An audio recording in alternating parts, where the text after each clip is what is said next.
Welcome to Yes and Land, where we say yes to the reality of yesterday and today, and we say and to the possibility, growth, and imagination of tomorrow.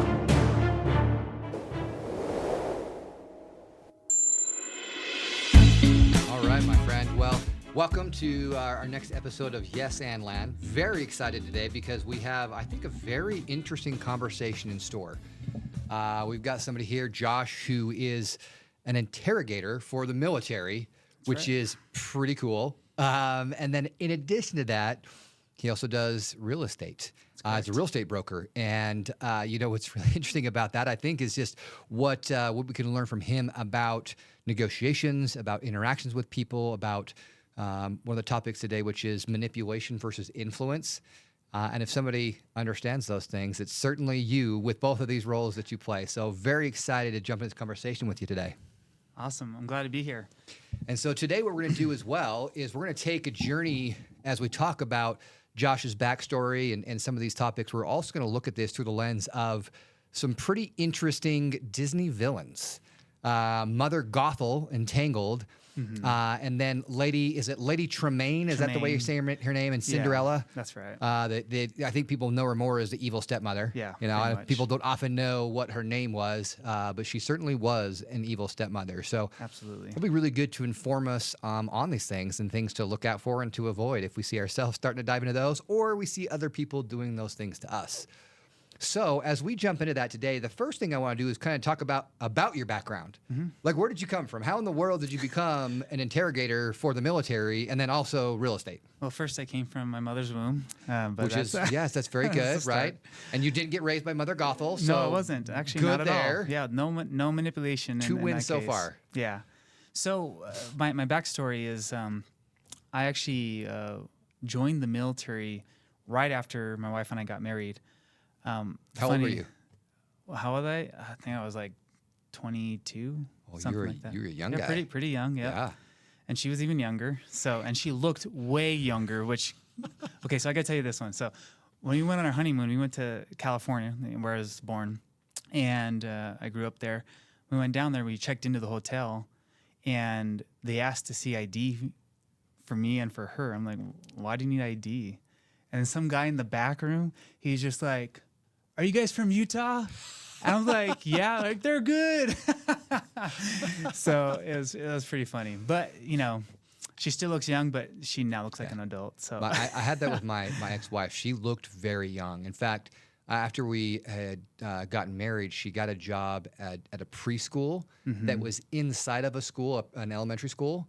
And one time, one of the teachers stopped her walking down the hallway because she was wearing a backpack and thought that she was a student at elementary school. That's awesome. Right? And she was like 23 at the time. You're like, wow, so got tough. Mistaken for like an 11-year-old. Okay, yikes. Yeah, that's a little rough.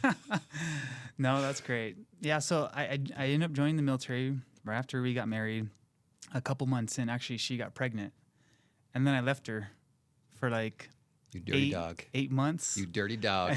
So I left before she had any signs of being pregnant. And everyone in the military was just like, you do that on purpose. And I was like, avoid all the emotions. Yeah. But I got back it was like a week and a half or 2 weeks before my son was born. Wow. Just crazy. So I was able to be there for his birth. That's good. But yeah, so I joined the military. And then I transferred. I was an electrician at first, quickly transferred over because I spoke Portuguese, and that's a valued asset there. And I really wanted to be in interrogations, and so I went that direction. And what drew you to that? Why did you want to be in interrogations? Well, first, I liked the languages aspect, so all interrogators have to have a language to speak. And I just loved the thought of understanding how the mind works and how relationships and personal interactions come into play. And so it was just super invigorating for me. So I went down that course, did it. And I'll tell you the first thing I thought when I was doing this course, I thought, this in the wrong hands is a horrible thing. And I was thinking, so many people could use this and take advantage of so many people. And I was thinking mainly for like women too. I'm like, oh my gosh, these guys are going to go and ruin these girls' lives. And I'm just thinking, it just really brought me down. Like, oh, there's a lot of evil in this world, and it made me question a lot of things. But and so that's where I think this kind of comes into play. Is a lot of times when I talk to people, and they find out I'm an interrogator, they start thinking, oh, like they're questioning, like, oh, are you gonna just like do stuff to me? Like, what is the, waterboard me? And it's nothing like that at all. But I'm definitely more perceptive to body language, tonal pitches, word usage, and how that all encompasses into communication. And one of the things that I actually teach some body language courses, and there's different scientific, research that shows different levels, but pretty much averages around 80% of communication is actually body language. No kidding. So that opens up the door to understand people quite a bit. If you break it down, it's hard for someone to know exactly what things are called, but we just call it the gut feeling, right? And you have a gut feeling because you recognize certain things that people are doing with their body, with their eyes, with their hands. And then you're like, something feels off. It feels off because it is off. It's not natural or it's not normal. And that really comes into play with people when they're like, I just don't feel good. Like something just feels off, but like they're just so charismatic. Well, most of the people who are manipulators are very charismatic. Yeah, and that's true. And so learning some of these items is very important. Simple things of people hiding their hands, or they start covering their mouth like this, it's because they don't trust what's coming out of their own mouth. So slight things you can start to recognize come in hand. So yeah, I've been doing interrogations and cryptolinguistics and so what languages do you speak? So you speak English and Portuguese, I heard. Yes, obviously and then English, obviously. Spanish. Now I don't practice my Spanish very much. Okay. I do mess around when I see some of my friends who are from Mexico or from Brazil, and just they're like, dude, your Spanish is wanky. So I'm like, that's because I'm not focusing. I focus more on the Portuguese. Yeah. In fact, I put my kids in the Portuguese immersion program, so it's been kind of fun. That's awesome. Yeah. So are they picking it up pretty well? Yeah, actually, my 3 boys are doing it. How old are they? So I've got a 15, a 13, and then almost 11-year-old. So. Okay. And they like speak it pretty well? Yeah, the older 2 are pretty good. The younger still learning it. But it was pretty fun. Last summer, I was able to go on a language immersion with them to Portugal. Oh, no kidding. And they hated it because I made them speak Portuguese. Sure. And so, but I was making all the other friends speak it too. I'm like, well, you're out here for an immersion. Yeah, that's you got what to we're speak doing. it. So, but I was like truly impressed that they could speak it. And I held food and money hostage the whole time. I'm like, eu não entendo, which means I don't understand, unless they spoke it, and then I give them money when they talk to other people, in the language. It was pretty good. But I like the way that you kind of gamified it, right? And I think that's fun because ultimately they complained about it a little bit, but because you gamified it that way, it probably made it a little bit better. It's probably something that I need to do. My daughters are at a Spanish dual immersion. Okay. So my youngest, she's a kindergarten, so she's not in it yet. She'll be in it next year. But nice. My older daughter of the 2, she's 10 and she's in 4th grade. But I struggled to get her to speak it to me. She's just like too shy or too scared. I think I need to gamify it with her a little bit. Like make it fun. Make it like here's a incentive reward for doing this with me. And maybe this is good. This is making my wheels turn here because like it's fun to speak it with your kid. It is. It's so fun. Like when you can actually have a conversation, and especially when your wife doesn't understand it the whole way, then you can just like say stuff and be like, haha, and she's like, what are you saying? But yeah, learning another language it's very difficult. It's easier for the kids. Sure. I actually struggled with it, learning it. First off, I went on a religious mission for the Church of Jesus Christ of Latter-day Saints down to Brazil. And the funny thing about that was I barely graduated high school. So I really didn't learn to read until I was like 12. I struggled with dyslexia, ADD, and they even put me in a program called RSP. I think it's called Resource here. But RSP, it was I don't know what it stood for, but all I remember is the kids, what they called it was really stupid people. And so man, that just kind of... That's brutal as a kid. It and was, for something that actually, like, I think just really wasn't understood back when you and I were growing up, right? Yeah. Just not understood at all. That dyslexia, it doesn't mean that you're dumb or stupid at all. It just means you see things differently, and so it doesn't look the same way to you, right? And ADD or ADHD, like those things just cognitively affect your ability to pay attention, to keep attention focused on things, right? Sitting down in the classroom, that was like... It was brutal. Killer for me. Right, it's brutal. My 16-year-old is in that right now. He's got ADHD, and it's tough. You know, trying to have him sit down and like pound out homework at the end of the day, like I used to. Oh no, it doesn't work. Like it's like little chunks. He's got to do a little chunk. He's got to take a break. He's got to do a little chunk, take a break. Otherwise, it just doesn't work for him. But you know, what do you think that did for you, having to experience that? You don't want anybody to have to experience tough things, but how do you think that shaped you as you got older, where you had to go through those experiences? You know, I've kind of looked at this over the years, and I've taken the approach is that people have different talents and attributes, and you kind of have to hone in on your attributes rather than try to change them. It's figuring out how do you use this to an advantage, right? And so for me, I used it to an advantage because now I had to pay attention a lot more, and I would use that to be very organized. And so that disadvantage, if you want to call it, actually became an advantage for me. And I was very analytical and focused on paying attention. And, you know, to the point where I kind of became obsessive with certain tasks, because I knew if I wasn't hyper focused on something, I would just lose my mindset. And so coming up with lists, and my wife is just like, oh, you always have to have your list. And whether it's vacations or everything else, okay, we're going to have another funny story. So my wife and I are planning vacation. We're going, I think it was down in, it was either San Diego or Anaheim, California. We go to the beach. We love the beach. And I literally planned out time. This is my relax, do nothing time. Because there's nothing worse than me not knowing what's going on. Oh, yeah. My mind is just like running, like, okay, what am I supposed to do? And so my wife is like, you have to plan when you're not going to do anything. And I'm like, yes. I just need to know what I'm doing. If I know I'm doing nothing, then I can relax. Yeah. And then she's like, you're ridiculous. And so we balance each other out. And I embrace it. And I embrace that I'm ridiculous. Yeah. No, I'm in a bit the same way. I like to have a plan.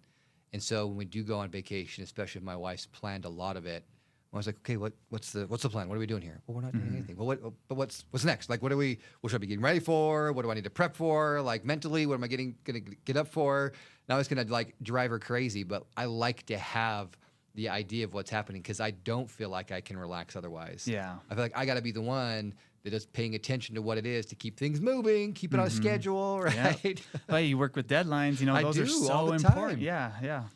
So you're in the military, you're in linguistics, and you wanted to be an interrogator. Yeah. What was it like to actually become one? Like, I'm assuming there's some kind of qualification process that you've got to go through to do it. Yeah, so you have to have a TS, so it's a top secret security clearance, right? And then when I did cryptolinguistics, you have to get an SCI, so it's just meaning that you can go into their sensitive compartmentalized, rooms. So this, where they can look at top secret documents and all that stuff. So you have to have an additional scrutiny on that. The process though it's pretty lengthy when you're getting your top secret security clearance. This is another fun story. So I was going through my initial. I don't think it was my initial. I think it was my second top secret security clearance. After a few years, you have to renew it and go through background checks. My first experience, I was at UVU still studying, and then I'm walking out of my evening classes, and all of a sudden this guy walks up next to me. He's like, "Follow me," and I'm like, "Okay." And he's like, "Don't look at me directly, but I'm with the FBI. I'm here for your," And I'm like, "Okay, yeah." So I'll walk him. I'm not worried because I haven't done anything. Sure. I just thought it was funny that they get to practice, their options there. And he's just like, "Yeah. So why do you talk to these people?" I'm like, "Well, I was I was in a mission to Brazil, and yeah, I talked to a lot of foreigners, because they're really worried about your foreign interactions. And so as a missionary, you've got a ton of them. Sure. And even after your mission, you're still talking to people. Yeah. And so that's like a red flag for FBI, NSA, for the military and your security clearances. So they scrutinize everything from like the past 10 years. Oh, goodness. So like, who you talk to on a regular basis, any foreign travel, all of your addresses over the past 10 years, everyone you worked with, your family, where they've lived for the past few. I mean, it's just the paperwork was like, I want to say like 50 pages of just information of people, and that's the suckiest part of doing that. Sure. But the process can take anywhere from like 6 months to even longer. Some people who've married someone in another country, it takes like a couple of years if they even get it. Wow. So that's that process, but that's the biggest step into that. And then you have to go through interrogation school, which is a very intense course, and it's you start early in the morning, you go till late at night. They put you in stressful situations, and then you have to do a lot of research, figure out how to fill out forms and everything else. Obviously, we can't talk about certain techniques, but then you go and do these interrogations. They go into this booth, and it's all simulated. So you got someone who's experienced who then takes on a role of like a terrorist or anything like that. And then you have to practice these techniques without breaking the law of warfare. Oof. And so you're like, okay, yeah, and they drill it into you. It's like, if you break this, you will go to jail. And then you're like, oh, great, I'm not like an attorney. And you have an attorney who comes in, a JAG officer, and it's like, yeah, you will go to jail, and we will prosecute you. Oh my goodness! So it's like, so the Army's against us. The Geneva Conventions, all this stuff. Yeah. They're like, you got to know it in and out. You can't even like. To some point, they can't even feel threatened. Like, you have to reassure them if they're like, am I safe? You have to like, oh yes, you're safe. And I thought that was so interesting that we play by those rules when in a lot of other countries don't. Mm-mm. Russia doesn't. China absolutely doesn't. No. North Korea doesn't. So, here's what's so interesting to me. Like, all the things you're describing is a really intense school with a lot of study, a lot of perfecting something that's very difficult. Not many people can do it.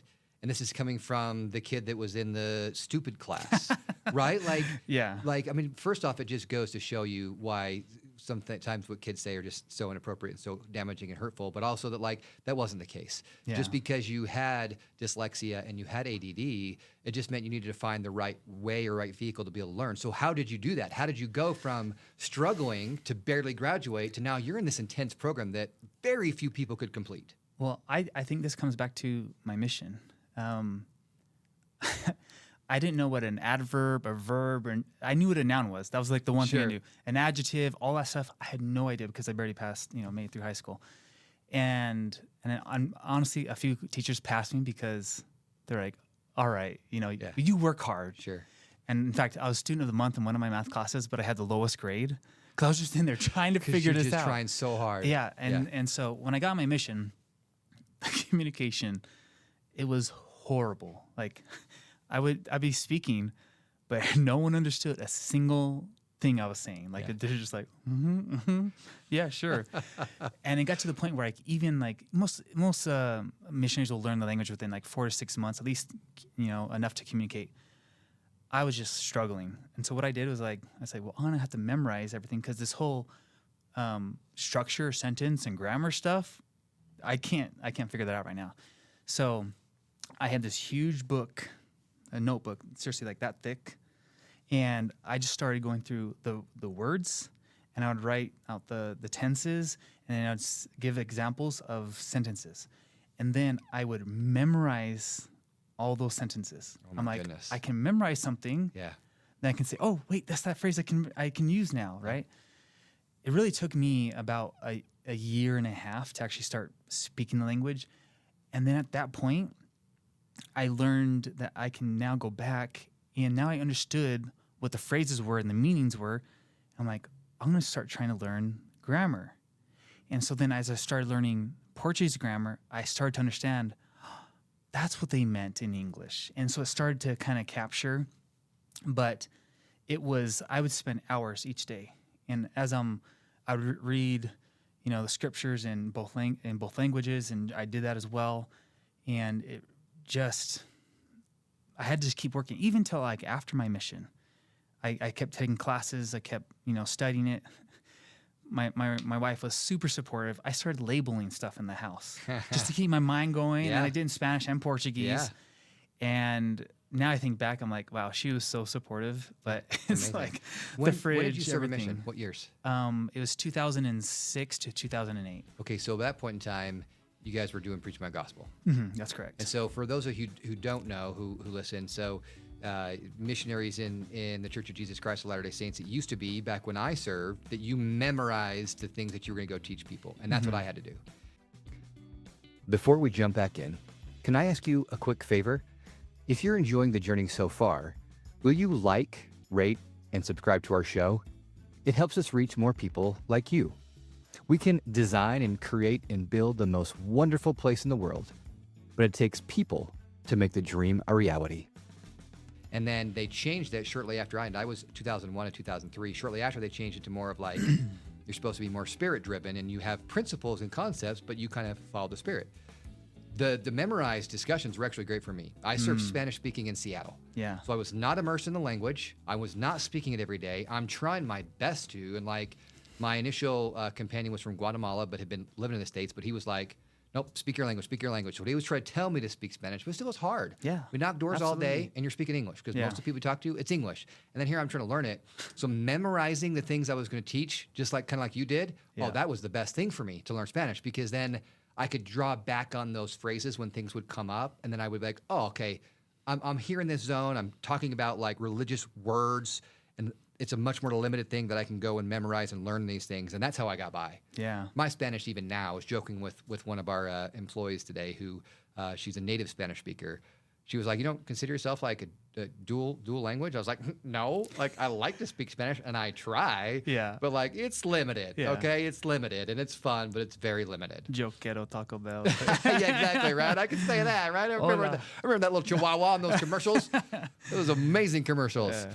So let's wrap it over to kind of what we're talking about with this topic of what do you learn in going through interrogation school and these experiences you have about the differences between manipulation and influence? Because that's one of the topics we're going to talk about today. Yes. How did that inform you in figuring those things out? This is one that I actually honed in on. My experience in the military. I got into real estate, but also having worked I worked for the U.S. House of Representatives, worked for a couple congressmen, Jason Chaffetz and John Curtis. And there's a lot of manipulation that goes on there too. Oh, for And a lot sure. of- In politics. Yes. Yeah, no question. Absolutely. And I remember one instance I was out in D.C. and then a group met with me, and I'm just like, this guy's lying left and right, his body, just everything. I'm just like, just like let him believe that he was winning one over. But I'm like, wow, it's just nonstop. So with that experience and in the interrogation training, as I was kind of thinking about this whole scenario, I'm like, okay, so what's that boundary? Because I'm looking at this as between, okay, people do sales, people influence, right? It's like you're helping people. Well, manipulation, it's like it's kind of influence, right? And so it took me a couple of years to really figure it out, but I broke it down to being a one-word differentiator, and that was beneficiary. So when you're thinking about this, in both cases, you're trying to get someone to do something. When it's influence, you are actually looking out for the interest of the other person. You might benefit from it as well, but you're actually caring and looking out for their best interests. So I look at that as, let's say my son, he wants to become a better wrestler or basketball player, right? I'm going to influence him to work hard, right? I might get satisfaction of seeing him succeed, right? Sure. But I'm trying to help him. Yeah. Versus when you're manipulating someone, you are the beneficiary, not necessarily the other party. And so, And at least not the primary focus, right? And the manipulation, yeah. the primary driving factor is to benefit yourself. Exactly. And so when you're manipulating someone, it's a lot of times it's you're trying to get them to do something. A lot of times it's with urgency, right? So they're feeling forced or they're feeling afraid, and so you're using emotions. You're using emotions on both, but you're using detrimental emotions when you're trying to manipulate someone. Usually it's done with fear. And so that's a very common tactic, a fear of missing out. It's a fear of what's going to happen to me, a fear of, what will be said about me or my family or whatever else, right? And you see this common in politics. Fear is constantly used. Yeah. In fact, because fear is it's such a high driver emotion, right? People will take action quicker based off of fear than just about any other emotion they experience. Yes, and that's why on the news you see it's fear based. Like they know it gets views, they know it gets clicks on social media. Like the fear drives people's actions and emotions. Yes, you're absolutely right. It's quick reaction, and the media likes that, like you were saying, because they can keep your attention, and they try to make you irate. So that way you're like, I've got to see what's going on now. So they're using that fear tactic. Now, fear is not the strongest emotion out there. A lot of people think it is. It's a quick reaction emotion. Actually, love is a more long-lasting emotion. Fear is actually draining. And so you think about when you watch politics or anything online, the news media, people aren't necessarily feeling like, oh, wow, I feel so great. I'm excited to go on and do something else now. They're like, oh, the world's going to end. There's wars everywhere, all sorts of stuff, right? And with love, it's a calm but long lasting. It's like, I feel comfortable, and you know what? I'm energized now.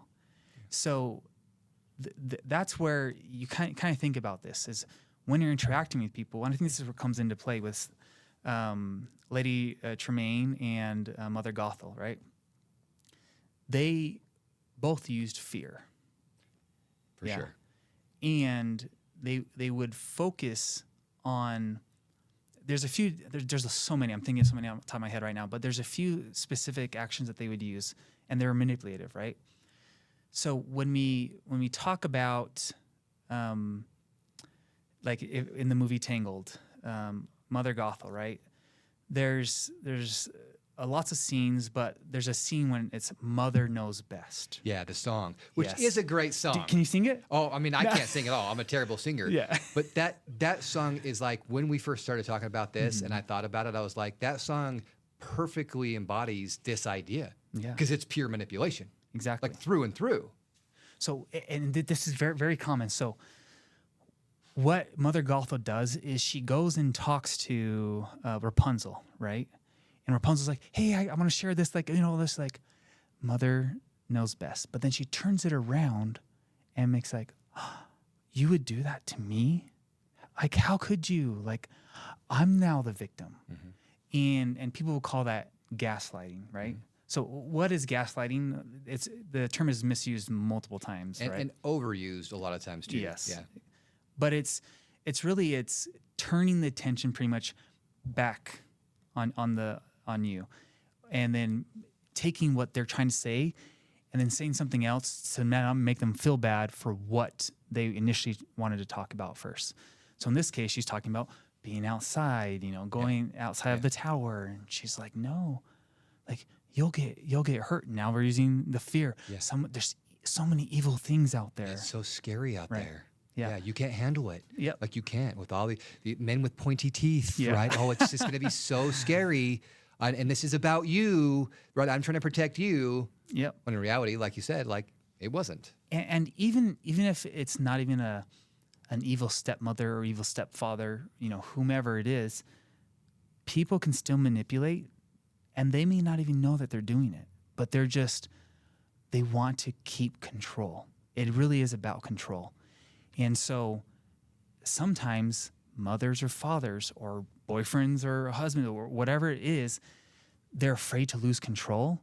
And then they start, overly blaming the other party. And so what that does is it creates a desire like, well, I really love this person. I don't want them to hurt. And they're like, well, maybe I'm wrong. right? So then you start to, have some self-doubt.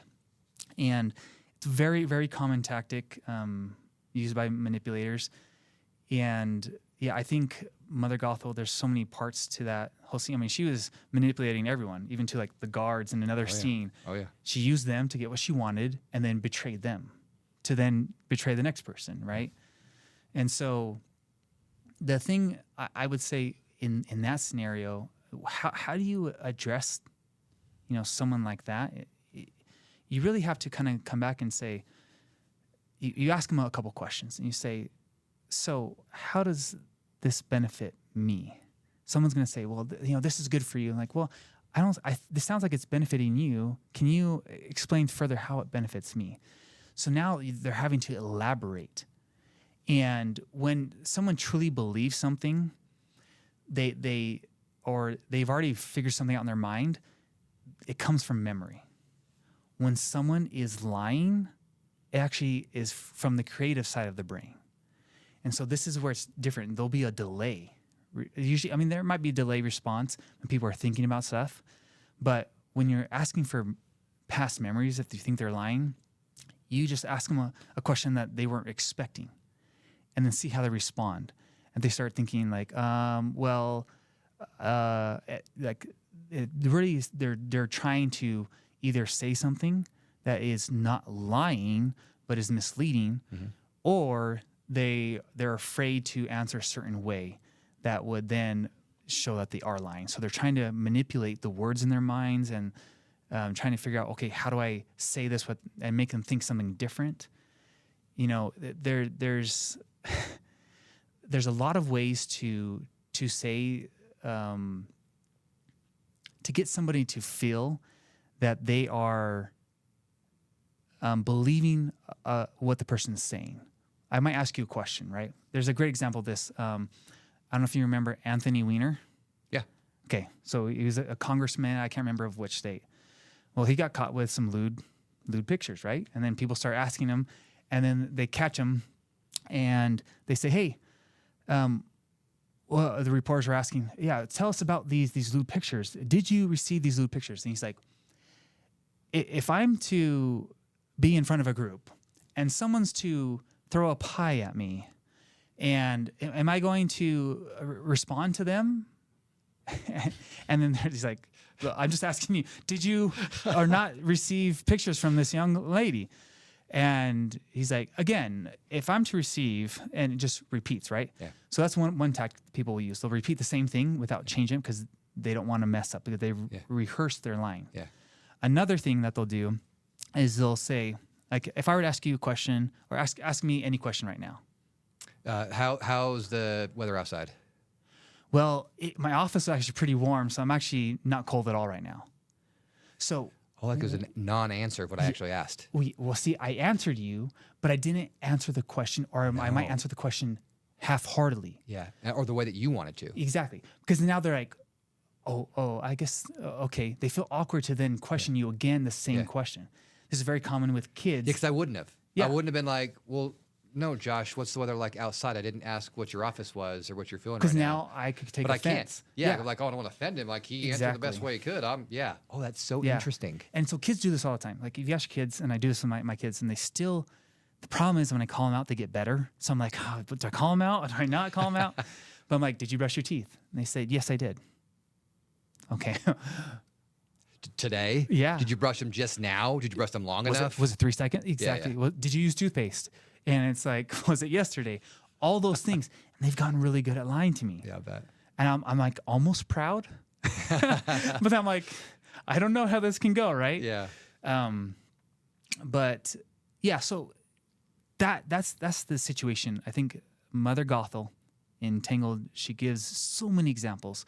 And I would encourage you guys watching, go ahead and watch Tangled again and start looking for symptoms or indicators of her manipulating. Yeah. Think in your mind, okay, what's she doing to manipulate? Yeah. As you start to do that, you'll be able to recognize how other people are manipulating you in everyday aspects. Well, I think what's interesting too is people can think about Tangled, be like, well, yeah, I know that Mother Gothel was off and I know that she did, but might not realize the times that she did until you go back and you're like, oh my gosh, right there, and it's right there, and it's there again. Make it a game. Yeah. Tally it. Like, wow. And I think one of the things that she does a lot of in this manipulation is she works and operates in the shame game. She's shaming, Oh, yes.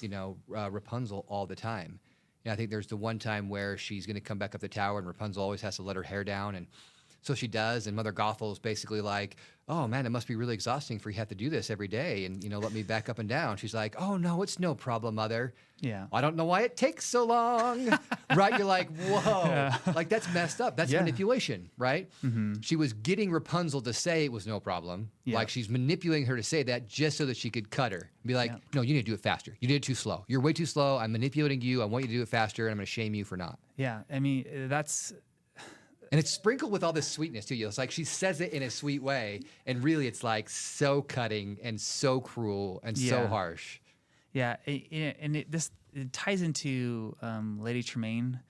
I think one of the scenes I like best, again, multiple options there. You should watch both of them next together and see how many you can count. But it's the scene where Cinderella's got her dress, and then they start ripping like pieces off the dress. And what they're trying to do is diminish her sense of significance, right? And make her feel like dirt. Cinderella, I guess, ash, right? That's what the cinder is. So that's what they're trying to make her feel like she's worth nothing. And that way they can maintain control. And I think this kind of goes back into the military aspect. If you're dealing with terrorists, right, they're not usually the nicest people. But what you're trained to look at is like, well, you're dealing with emotions, right? And you can make someone feel like they're worth nothing. You can make someone feel like they're worth $1 million. But the people who are really good at manipulating and integrations are manipulation. I mean, that's just what it is. But you want to figure out a sense of balance, right? Because if you give someone just a little bit of hope and then you tear that down, then they're just like, oh, I'm dependent on this person now because I'm not worth anything. Mm-hmm. And the same thing, like you might tear them down and then give them a little sense of hope. Yeah. So then now you're like, I'm your way out. I'm going to be the one that protects you. And I think Mother Gothel does that. And then Tremaine. And Tremaine does too, right? Because like when there's this ball coming up, Lady Tremaine gives Cinderella the hope that if she can have a dress to go, that she can go. So she's torn her down. She's the one who has to cook and clean and do all these things for them all the time. But then she gives her this sliver of hope. So that's where she goes. Which was an unrealistic expectation. Totally. Yeah. But she goes and creates this very, beautiful dress with the things that she had, with the scraps that they didn't want at all. Yeah. But she can't let her have it. So after that hope, then she's got to tear her down. And that's when they tear the dress off. Now, I do want to stop and pause here because I think, I could be wrong, but I think you have a story about stepsisters and dresses. Is this true, Josh? Yes, You've got to tell this story. Okay. And I sent you these pictures, so you have to show them to the group. But I'm usually like on top of like the Halloween costumes. My wife doesn't care for them at all. Every once in a while I get her to dress up, but she's like, okay, it's a family thing. She hates Halloween overall. She loves Valentine's Day, so I got to make sure on that one. You step up, yeah. But so we're going down to Disneyland during Halloween. Yes, which is that's the best time. It's the most magical time at Disneyland. It is. It's actually pretty cool. I love it. So cool. Yeah. And so I dropped the ball in this time because I'm so busy with work and everything else. I'm like, we have nothing. But my daughter's got like a legitimate Cinderella costume. You can probably see it right here now. Blue. It's like a very nice one. I'm like, it's not a costume. It's like an actual dress. Yeah.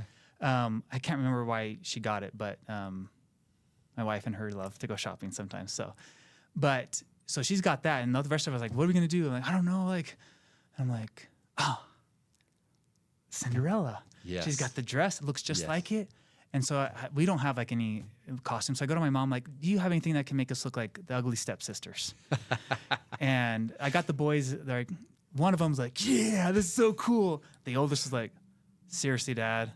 And the second one's like, I don't know. And then we started like talking about it. He's like, okay, this is gonna be funny. And so we're down there, we dress up, and you see in the picture right here is that we look hideous, right? And I'm just wearing like this dress, and like I'm just like flexing and stuff, and it Sure. just looks hilarious. Well, as we start walking through Disneyland, I kid you not, I'm getting catcalled left and right, and just like I know how women feel. Yeah, it doesn't feel good to get catcalled. Yeah.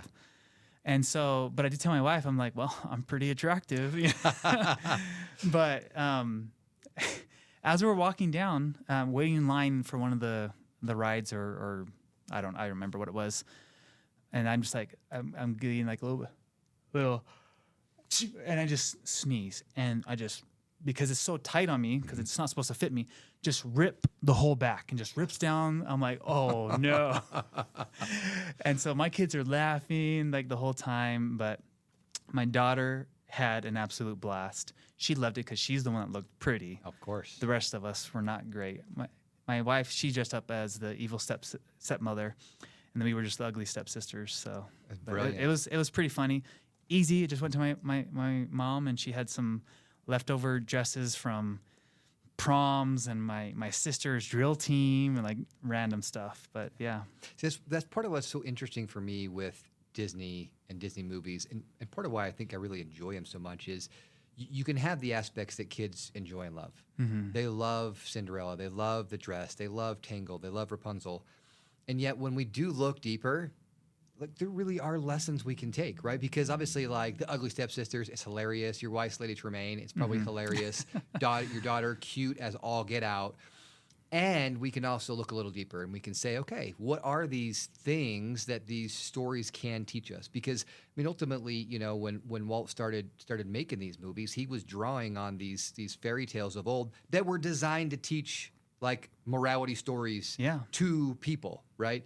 Scaring them a little bit of monsters and stuff that were there if they didn't do the things they were supposed to, but really was originally designed that way.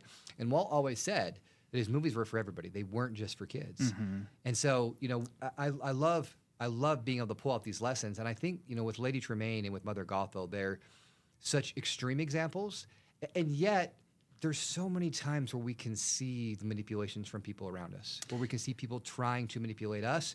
Or we even sometimes fall into those traps ourselves. Yeah. What would you say of like, what are ways that you can pay attention and watch out for falling into some of those manipulation traps that people oftentimes do, even unintentionally? So even in my field in real estate, right?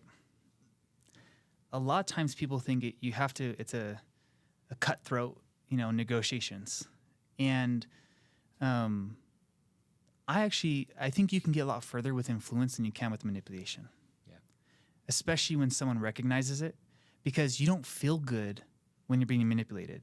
When you're influenced, you feel good about it. And so I've come at this in negotiations. I don't go in and try to just tear people down.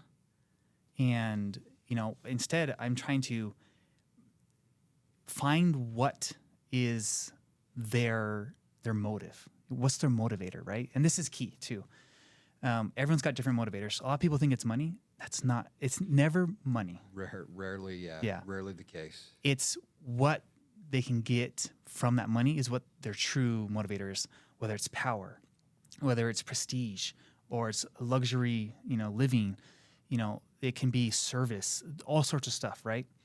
It can be security.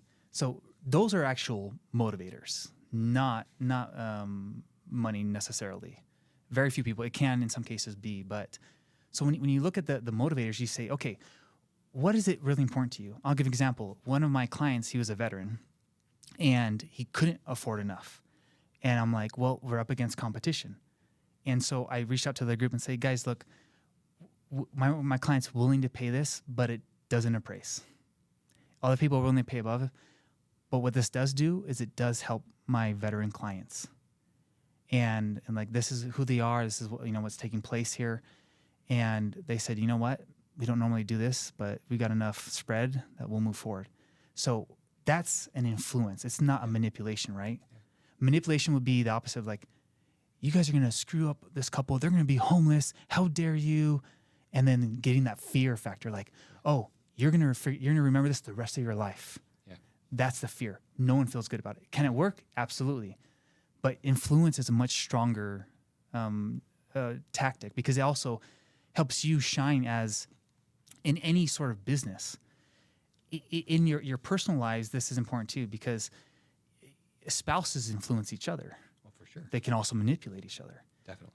And I've taught this to my daughter recently. She's learned the manipulation game with the brothers and us.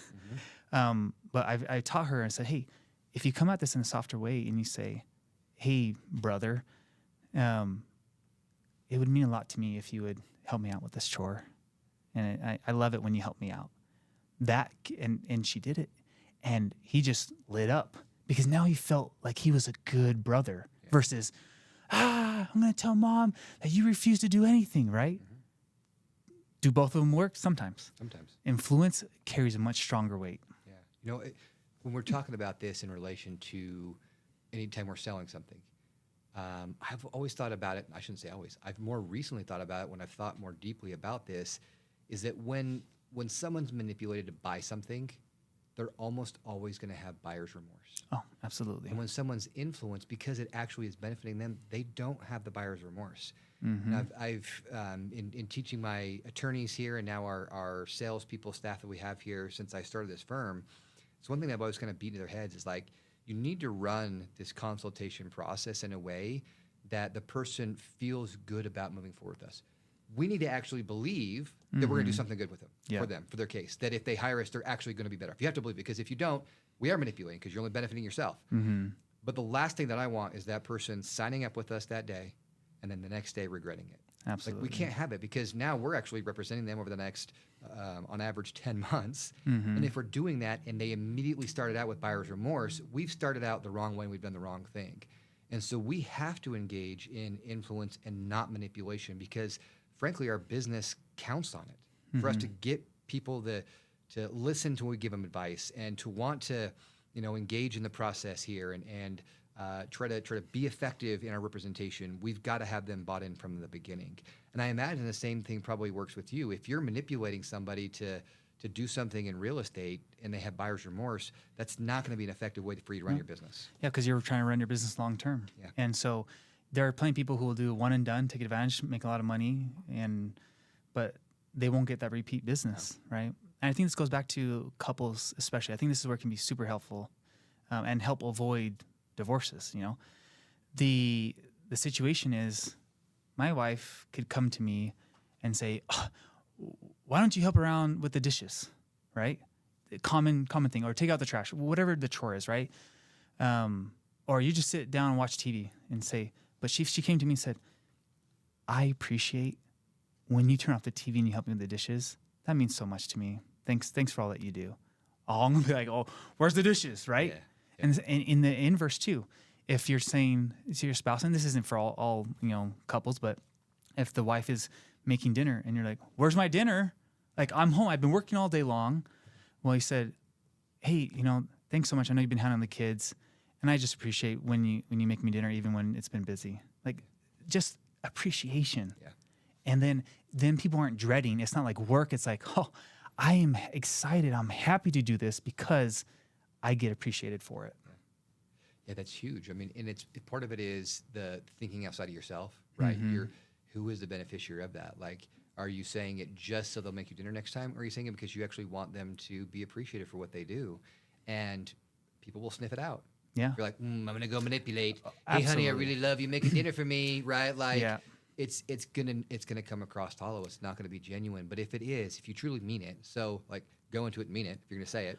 But it does, like, it resonates, and my wife's been really good about this in the last year. She knows that, like, because I own this firm and I run it, a lot of times I'm having to work late days and sometimes having to work on the weekends.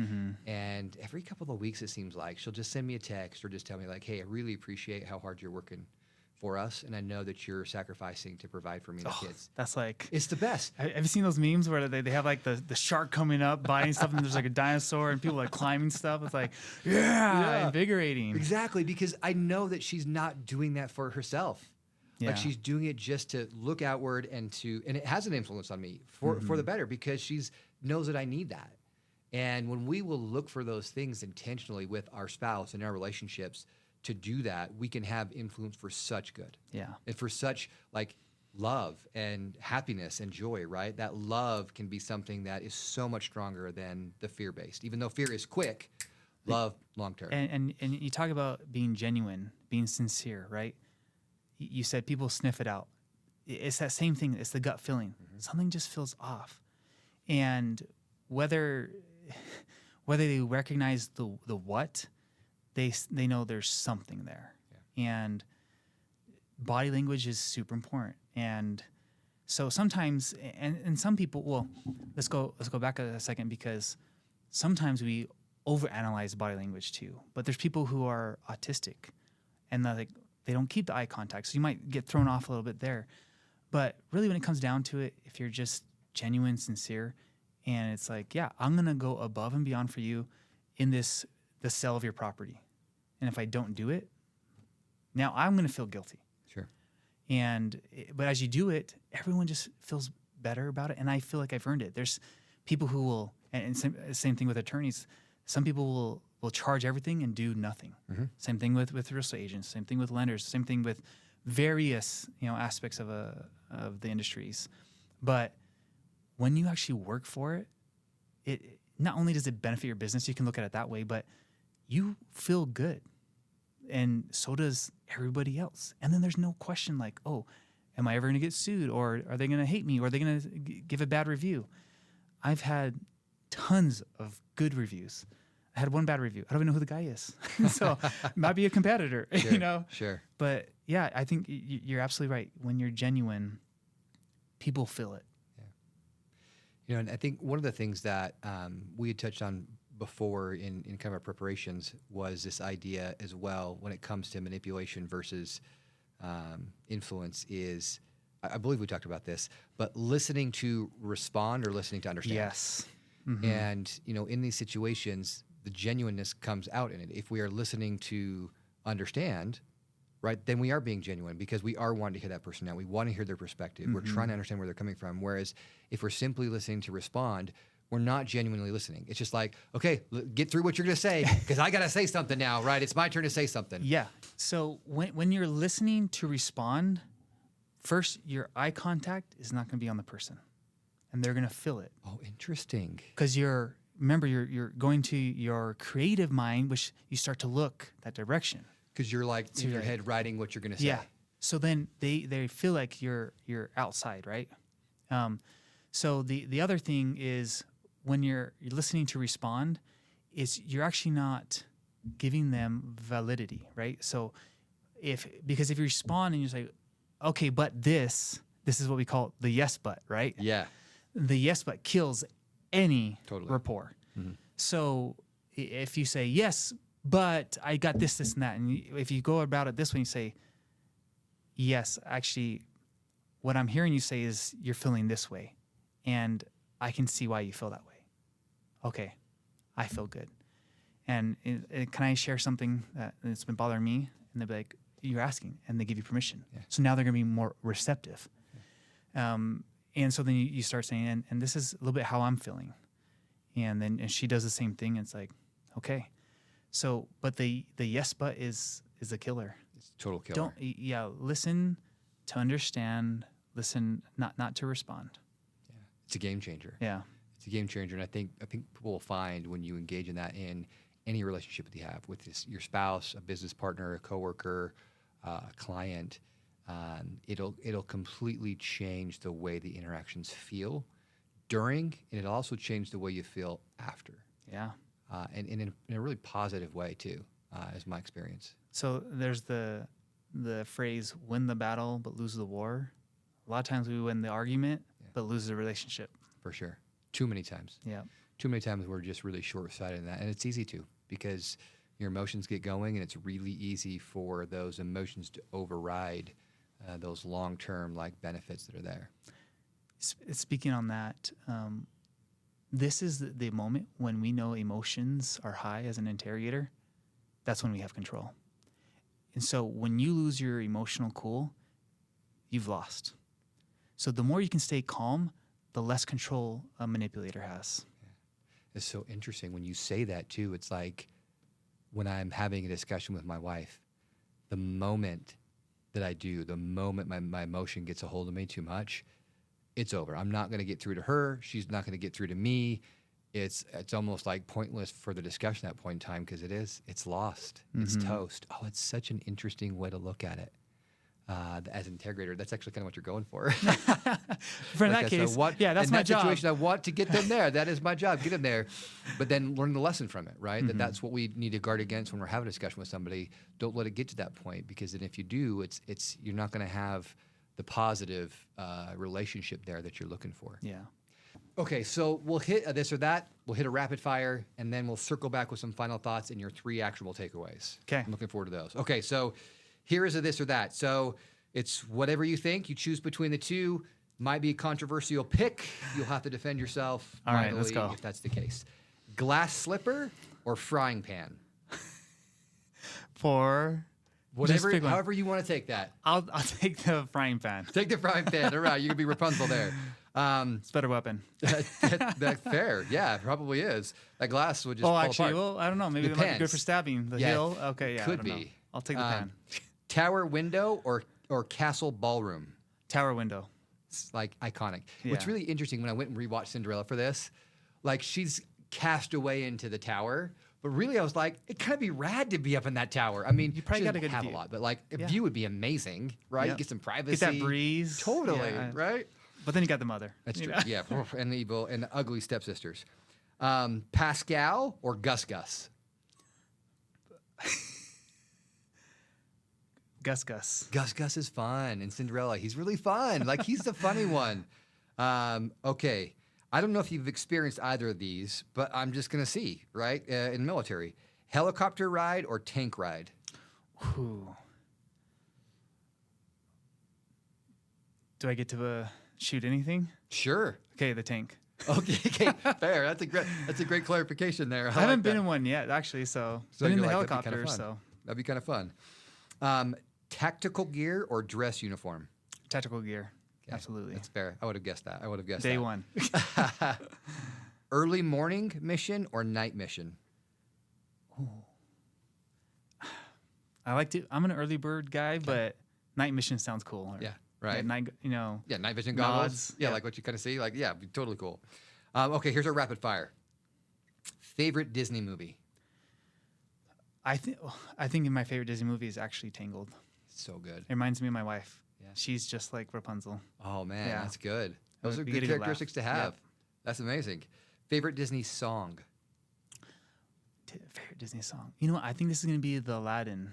Like the one jump instead Oh, of the one head of step the- ahead. Yes. Or One Jump Ahead? Yeah. One Something Jump Ahead, like that. yeah. But yeah, I love that song. So It's fun. like so catchy. Yeah, it totally is. And then they have like during it, there's the ladies that kind of interact. Yeah, and, I like, love that, yeah. It's really fun. Some funny moments to that one. Favorite Disney princess? I had a lot of princess girlfriends growing up. I liked Jasmine. Yeah, I think that was my Jasmine go-to. was great. Jasmine was Yeah. great. I'm a big fan of Jasmine. Favorite Disney hero or heroine? Favorite Disney hero.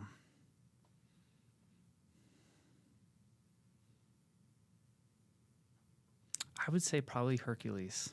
He's a good one. Yeah. Has a great character journey in that I movie. think he's strong but sincere. I think I like that. Yeah. And at first he's kind of fuddling his way around. I like it when they show him as a kid where he Yeah. can't do anything right. Yeah. You know, he's all strong, but nobody likes him because he keeps messing everything up and breaking everything, right? Yeah. Actually, he really humanizes him. Favorite Disney villain? Oh, okay. Favorite Disney villain.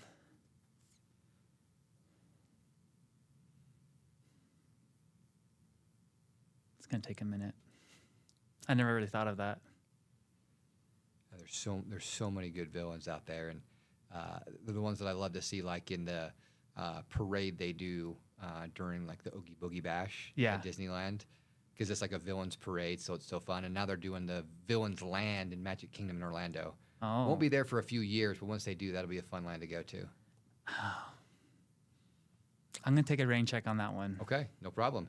Well, the next two I'm looking forward to. These are two that I have. Okay. Normally I do about the same questions, but these two were for you. Okay. And this is going to make you think as well, okay? Okay. Disney character that would be the best interrogator. Okay. Honestly, Scar. Ooh, yeah. Because he's another manipulator, right? But He's smart. yes, but he uses his assets. He uses people to then come into the play quite a bit. So I think he would be a good interrogator. He totally convinces Simba that it was his fault of killing his father. Yep. Like master manipulator to convince him to do that. We should have talked more about that one, but I mean, that is a great all answer. of them do it, yeah. That's a great answer. Okay. Disney character you would most want to interrogate. Most want to interrogate.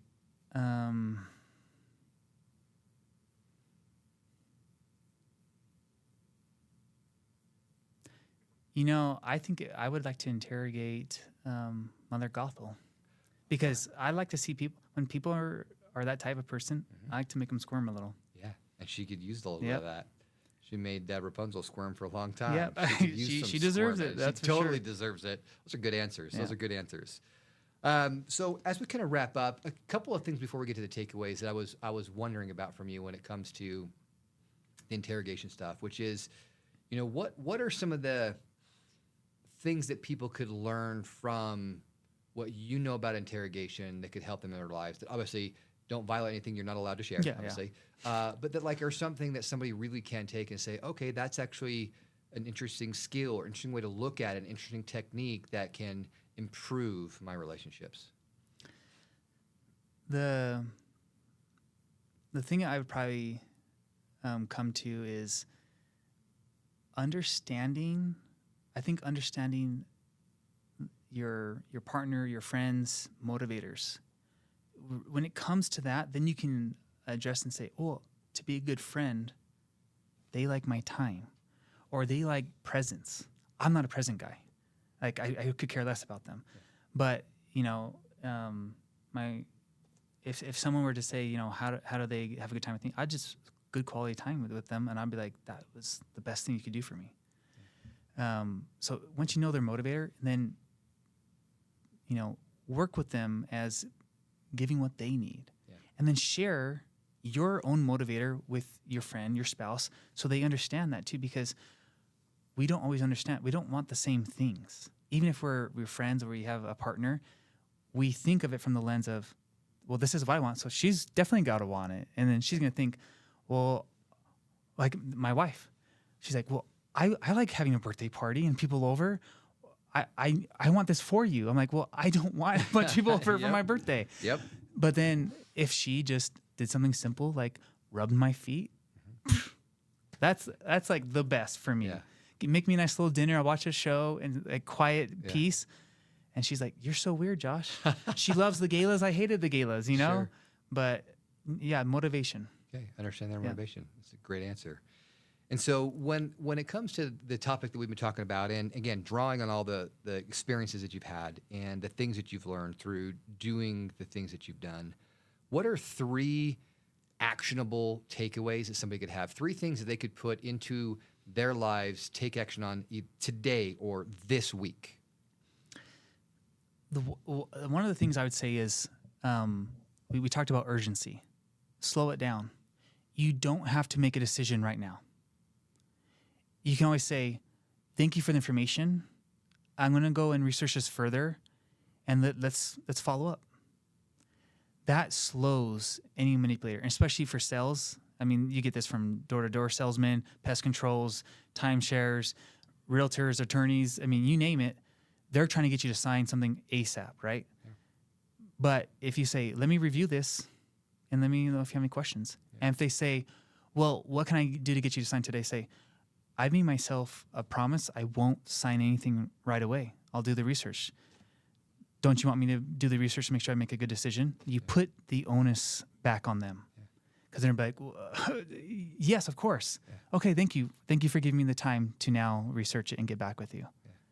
Now they're stuck. Sure. So that's the one thing I'd say would be a takeaway. Slow it down and delay your response or your decision. What are 2 others? So the other one I would say again, don't do the yes but. That's the takeaway. The yes but it kills relationships. And another thing to keep into the relationship is what we talked about, the listen to understand, not listen to respond. So good. And it's honestly, it's benefited me. Yeah. And everything I do, the more I listen to them, the more I understand what they want and they feel heard. Yeah. And it also helps me to know what I need to do as an agent to make them happy. Some people, they're like, I want something quick. Someone's like, I want you checking in with me every day. Someone's like, don't talk to me at all until it's sold, But knowing it, but I don't talk a lot in those conversations. I let them talk. Okay, what else are you looking for? What else are you looking for? Okay, so you want these things. And if I do those things, then you will be satisfied with what I provide for you. Absolutely. There you go. And you fit the expectation right up front. You guys are working on the same playing field because they have the right expectations. Fantastic. Well, Josh, thank you so much for being on this episode with us. Yeah. Really enjoyed learning from you, from a master interrogator on some of the things to avoid, some of the things to look out for in our own relationships and ways we can improve. On yes land and not yes but. That's right. That's right. That's exactly right. So appreciate you, brother. All right. Thanks, man. As you leave this conversation, remember that yes, the past can hurt, and you can either run from it or you can learn from it. So here's to learning and finding joy in the journey. See you real soon.